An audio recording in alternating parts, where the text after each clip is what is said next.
Hi, welcome back to another TerranScapes video. This video is going to showcase a hill. This hill is produced by Tabletop World, I believe. It's a resin cast hill and features some differences from the way I cast hills, and gave me some thoughts about how to cast in regards to what I've learned here. So even if you're not into hills, you might find my comments on casting kind of interesting, and I'll talk a little bit, of course, about how I finished it and why, and we'll go from there. So let's take a closer look. So here you can see the finished hill. Before we talk about how it was cast, let's talk about its features. The hill is designed, or was designed, I believe, from Tabletop World to accommodate a watchtower. They at least listed as, the watchtower was on this. Now, the watchtower is a discontinued model, and I should just say, Tabletop World, amazing work. This hill in no way represents what they can do, and if you haven't been to the Tabletop World site, you should check it out. Their structures are extremely detailed and phenomenally themed, and I think they're probably the best building kit producers on the market. Hands down. I can't think of anybody I know of, at least, that's better. So fantastic work from them. But in any case, this hill then is a little bit different than other hills that I have seen or worked on, including my own. It has these deep crevasse, sides.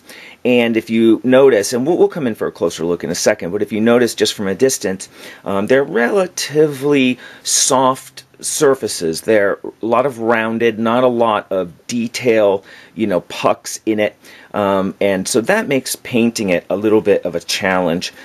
So I ended up airbrushing all of the stonework and then doing just a final strike with a little highlight, because I think trying to dry brush up this kind of a surface is going to be very difficult to make it look natural, as you're going to, if you have any brush strokes at all from the dry brushing, they're going to show really strongly on a smooth surface like this. The hill features a very small base around the edge, which I've tried to, reasonably add in vegetation, because I don't want it to overwhelm the piece and look kind of artificial, because the path that leads to the top is relatively narrow, so there's not a lot of room to add vegetation there and still allow miniatures to come up to the top.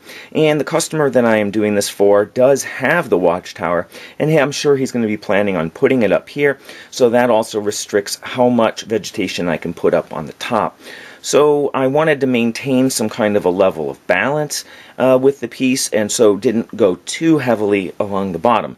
But for some reason, I don't know, the way my mind works, I looked at this and I thought, oh, it looks kind of spring-like or something. So I did put in some more flowers along the bottom and some of the nooks and crannies. And, geez, I just like those little flowers. I know they're kind of simple and basic. Oh, it's all about a frame there.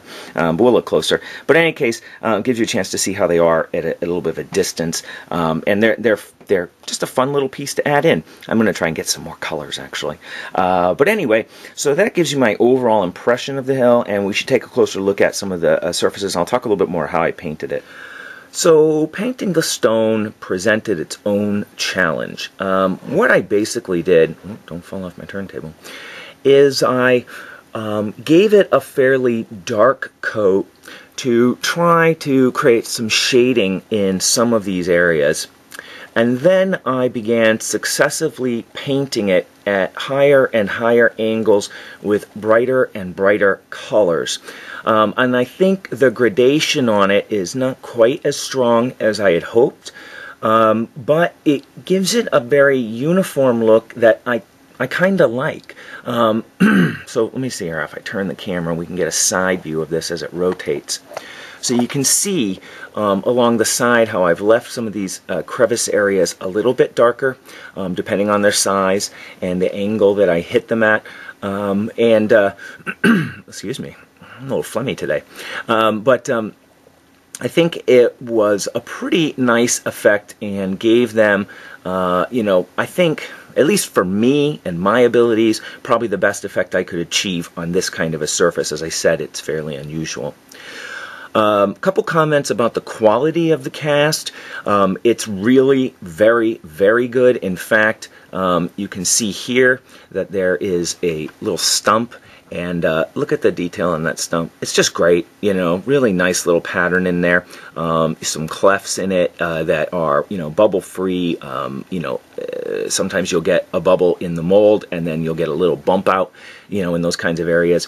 So very, very clean cast. And in fact, the surface, which is a fairly grain. Well, let's see if we can come around to the walkway, which I think you can see that a little bit better. The surface has a very strong granulated texture. It's got a lot of sharp profile to it, and there was not a bubble on the piece at all. So I was pretty impressed. As somebody who's been doing casting for a while, I think it was a pretty quality cast. Oops, this is just a hair too big to sit on my little turntable. And looking at the inside, it gives some hints possibly as to what they've done. Oh, I should mention though, there is one mistake on this piece, and it's here on what should have been another stump, and you can see that it's not formed properly. It's my belief that, and when I was painting it and looking at it, that actually this is not a missing part from this cast, but something happened in the mold. Perhaps it tore from previous casts, and when they remastered the piece, this piece is now not included in the mold. That's my suspicion. So what I did is I just tried to hide that with a little clump of grass, make it look not so obvious. But you know, that was, I think, a very small defect in an otherwise fantastic piece. So let's step back a little bit, and I'll show you the inside of this.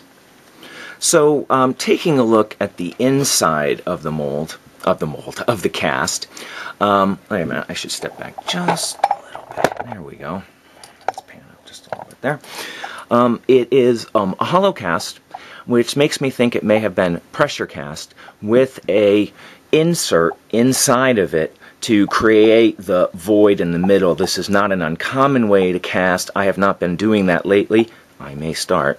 But what that does is it allows you to have less material in the interior, so you can put this object in it, it's suspended, then you pour the resin in from the sides, fill the entire mold, and then likely they're then putting it in a pressure chamber. That's my idea, and many of their pieces, I should say all of their pieces, probably require pressure casting for their buildings, so they already probably have one on hand, and this hill just falls into that.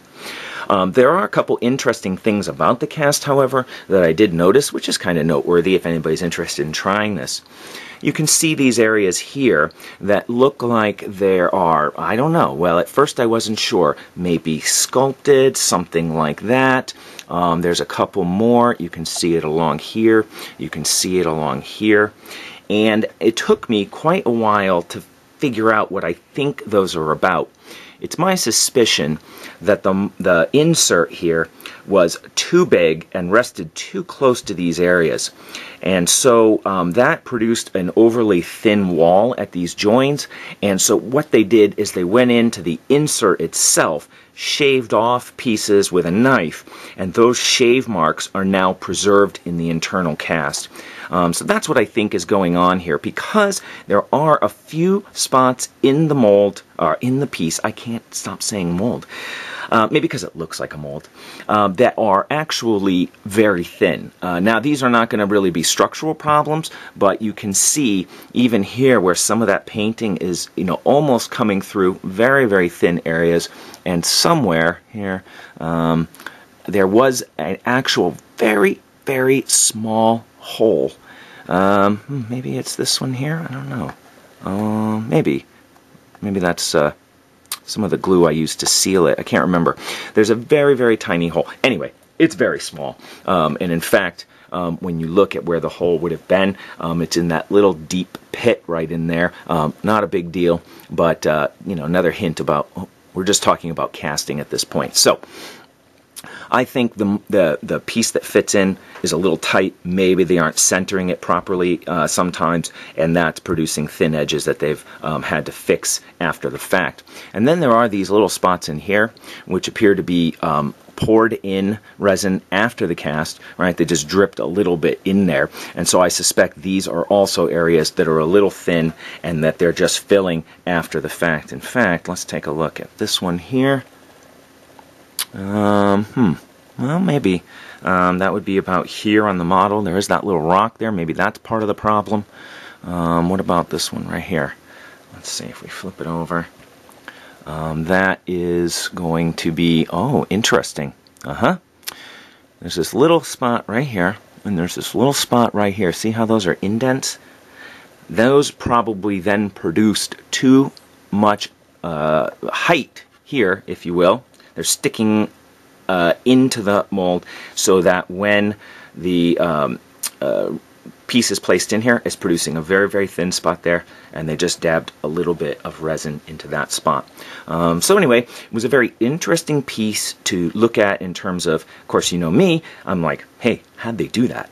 And after a little bit of thinking and problem solving, I think I figured it out. One of the advantages of this kind of a cast, again, we're just talking casting here, is that when you are doing this kind of a system, right, you have much less investment in time and filling material to produce this, whereas I am backfilling this with an expanded foam to produce rigidity. My resin then is actually much thinner than this, but when you do this kind of a system, you have to spend more time in the mold setup, as you have to create the insert, make sure that the insert is uniformly distanced away from the walls so you don't end up with thin spots and some of these marks, and so that's going to be the trick with this kind of a setup. So you know, pros and cons with each, but I think for certain kinds of pieces this kind of a method would be really nice to do, and it would be great to do that and then pressure cast it.